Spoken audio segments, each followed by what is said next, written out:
യേശുവിൽ പ്രിയപ്പെട്ടവരെ, തളർവാദ രോഗി ബേത്ശേദ കുളക്കരയിൽ കടന്നത് 38 വർഷം.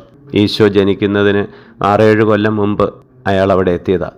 38 കൊല്ലം കഴിഞ്ഞാണ് യേശുവിൻ്റെ സൗഖ്യം കിട്ടുക.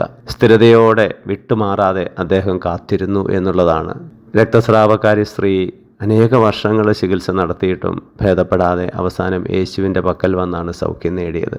വിശുദ്ധ മോനിക്ക 17 കൊല്ലമാണ് തൻ്റെ മകനായ അഗസ്റ്റിന് വേണ്ടി പ്രാർത്ഥിച്ചത് മാനസാന്തരത്തിനായി. സ്ഥിരതയോടെ കാത്തിരിക്കുമ്പോഴാണ് ഫലങ്ങൾ ഉണ്ടാവുക. ക്ഷമയും സ്ഥിരോത്സാഹവും നമുക്ക് ആവശ്യമാണ് പ്രാർത്ഥനയിൽ. പ്രാർത്ഥിച്ച ഉടനെ കാര്യങ്ങൾ നടക്കാതെ വരുമ്പോൾ പലപ്പോഴും നമ്മൾ അക്ഷമരാകുന്നുണ്ട്, അസ്വസ്ഥരാകുന്നുണ്ട്, പ്രാർത്ഥന കുറയ്ക്കുന്നുണ്ട്. അങ്ങനെ സംഭവിക്കാതെ സ്ഥിരതയോടെ കർത്താവിനോട് ചേർന്ന് നിന്ന് പ്രാർത്ഥിക്കുവാൻ നമുക്ക് സാധിക്കട്ടെ. നമ്മുടെ കർത്താവ് യേശു മിശിഹായുടെ കൃപയും പിതാവായ ദൈവത്തിൻ്റെ സ്നേഹവും പരിശുദ്ധാത്മാവിൻ്റെ സഹവാസവും നാം എല്ലാവരോടും കൂടി ഉണ്ടായിരിക്കട്ടെ, ഇപ്പോഴും എപ്പോഴും എന്നേക്കും. ആമേൻ.